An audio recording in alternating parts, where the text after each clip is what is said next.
যিটো সময়ত খিলঞ্জীয়া ছোৱালী হিচাপে গুণগুণ চেতিয়াৰ কঠীয়াডৰা নষ্ট হওঁতেই কংগ্ৰেছ দল সৰব হৈ পৰিছিলে, আনকি গৌৰৱ গগৈয়ে ভিডিঅ' কল কৰিও গুণগুণ চেতিয়াৰ খবৰ লৈছিলে, সেইজন গৌৰৱ গগৈয়ে সংখ্যালঘুসকলৰ ওপৰত চলা এনেধৰণৰ উচ্ছেদৰ বিৰুদ্ধে এষাৰো মাত নমতাটোৱে এক তাৎপৰ্যপূৰ্ণ ইংগিত বহন কৰিছে।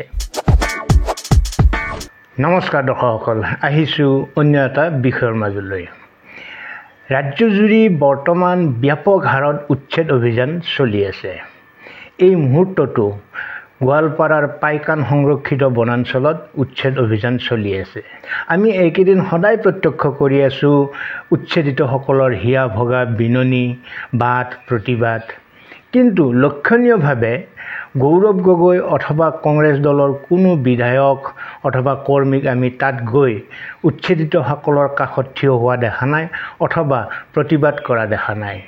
ধুবুৰী লোকসভাৰ সাংসদ হিচাপে ৰকিবুল হুছেইন অকলে গৈছে তাত। তেওঁৰ লগত কোনো টীম নাই, কোনো বিধায়ক নাছিলে, কোনো কংগ্ৰেছ কৰ্মীও তেওঁৰ লগত নাছিলে। অথচ বিগত দিনবিলাকত আমি দেখি আহিছোঁ যে উদাহৰণস্বৰূপে আমি গৰুখুটি ল'ব পাৰোঁ। গৰুখুটিত যেতিয়া উচ্ছেদ চলিছিলে সেই সময়ত প্ৰদেশ কংগ্ৰেছৰ সভাপতি ভূপেন বৰাই তাত গৈ চাৰ্টৰ বুটাম ফালি দিছিলে। এজন নে দুজন লোকৰ মৃত্যু হৈছিলে তাত।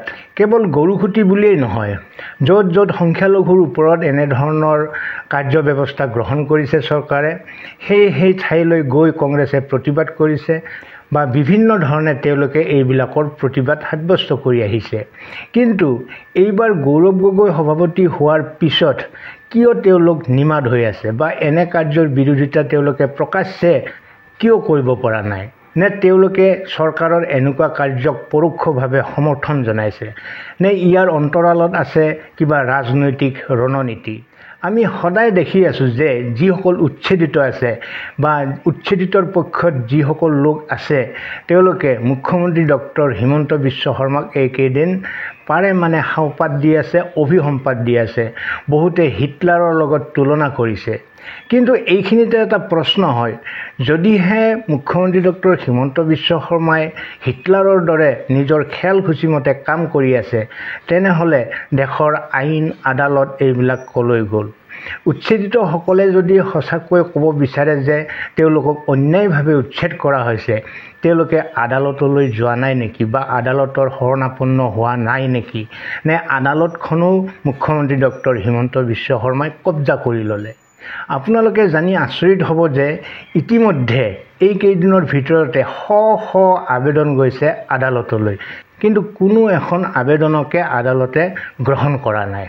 তদুপৰি কোনো ধৰণৰ ষ্টে অৰ্ডাৰো দিয়া নাই উচ্ছেদৰ বিৰুদ্ধে। অৰ্থাৎ ইয়াৰ দ্বাৰা আমি বুজিব পাৰোঁ যে মুখ্যমন্ত্ৰী ডক্টৰ হিমন্ত বিশ্ব শৰ্মাই সম্পূৰ্ণ আইনসংগতভাৱে এইবিলাক কাম কৰি আছে। তদুপৰি যিসকলক উচ্ছেদ কৰা হৈছে তেওঁলোকৰ কাৰণে নিৰ্দিষ্ট পৰিমাণৰ মাটিও নিৰ্ধাৰণ কৰি দিছে, জাগাও তেওঁলোকক দেখুৱাই দিয়া হৈছে। লগতে প্ৰতিগৰাকী উচ্ছেদিতক, প্ৰতিটো পৰিয়ালক 50,000কৈ টকাও প্ৰদান কৰা হৈছে। তেনেহ'লে উচ্ছেদিতসকলে কিয় ইমান হাহাকাৰ কৰি আছে?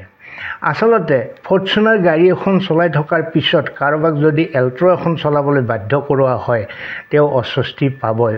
সদায় 5 ষ্টাৰ হোটেলত খাদ্য গ্ৰহণ কৰি থকা মানুহ এজনক যদি গাঁৱৰ দুখীয়া মানুহ এঘৰত নি পইতা ভাত খাবলৈ দিয়া হয়, তেওঁ নিশ্চয় আপত্তি কৰিবই।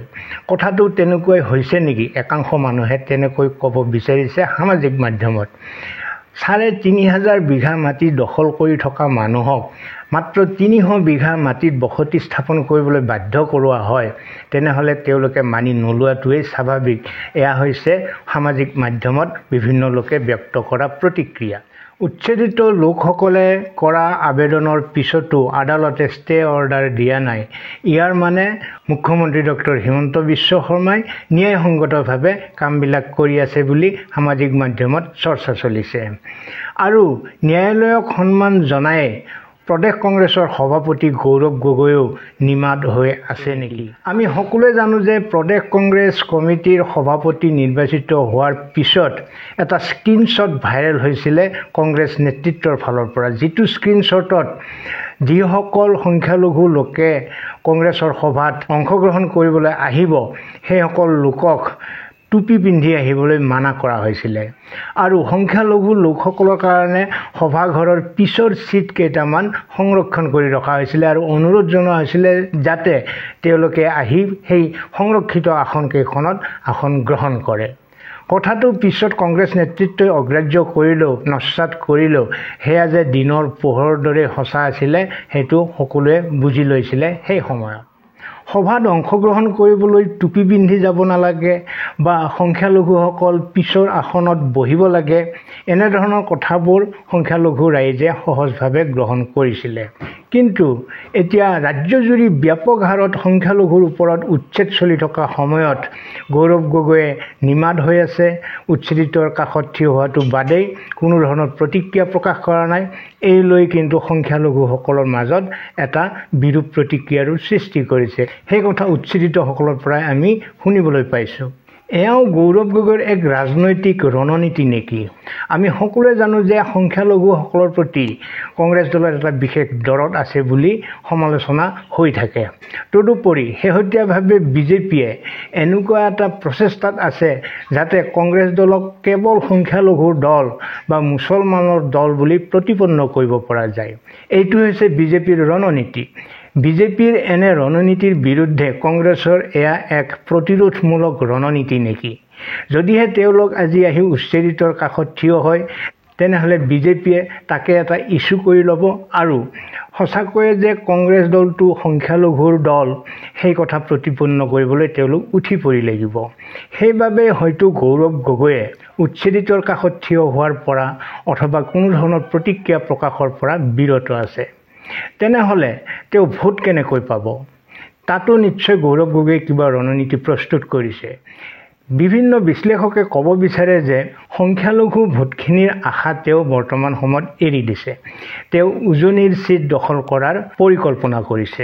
উজনিত নিজৰ স্থিতি সবল কৰিবলৈ হ'লে সেই সংখ্যালঘু প্ৰীতিৰ যিটো চাপ তেওঁ সেই চাপটো মচিব লাগিব আৰু তেনেকৈ যদি তেওঁ উজনি অসমত কিছু সংখ্যক আসন দখল কৰিব পাৰে, পোষ্ট ইলেকশ্যন অৰ্থাৎ নিৰ্বাচনৰ পিছৰ সময়ত ইয়াত অখিল গগৈ বা UDF-এ যিয়ে জিকে সংখ্যালঘু ভোটখিনি যিয়ে পায় সেইসকল MLA-ক লৈ আৰু উজনিৰ MLA-খিনিক লগত লৈ চৰকাৰ গঠন কৰাৰ পৰিকল্পনা কৰা বুলি এতিয়া সামাজিক মাধ্যমত ব্যাপক চৰ্চা চলা পৰিলক্ষিত হৈছে।